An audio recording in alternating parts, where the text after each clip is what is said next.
গ্রামের বাড়িতে নিজেদের পুকুরের মাছ, নিজেদের গাছের ফল খেতে খুবই ভালো লাগে।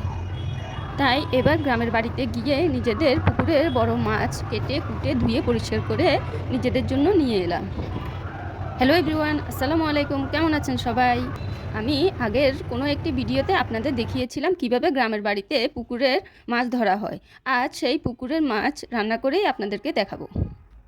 তবে সবগুলো মাছ রান্না করব না, আজ আমি শুধু বড় মাছের পেটিগুলো রান্না করব। মাছের পেটিগুলো রান্না করার জন্য পরিমাণ মতো তেল, পেঁয়াজ ও কাঁচামরিচ, টমেটো কুচি দিয়ে দিলাম। ভালোভাবে নেড়ে চেড়ে একটু ভাজা ভাজা হয়ে এলেই আমি দিয়ে দিব পরিমাণ মতো লবণ এবং মরিচের গুঁড়া, হলুদের গুঁড়া, ধনিয়া গুঁড়া ও জিরার গুঁড়া দিয়ে ভালোভাবে মশলাটাকে কষিয়ে নিব।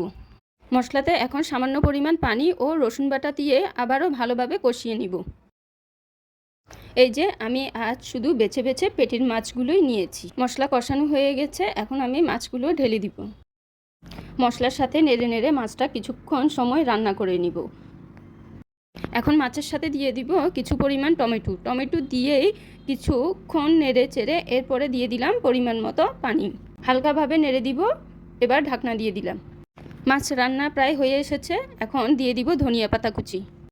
ধনিয়া পাতা দেওয়ার পরে মাছের গ্রানটা এত ভালো লাগছিল কি আর বলবো। আজ মাছ দেখে দেখেই পেটটা ভরে যাবে। আজ দুপুরে এই মাছ দিয়ে অনেক মজা করে পরিবারের সবাইকে নিয়ে ভাত খাবো। আজ এ পর্যন্তই। খোদা হাফেজ।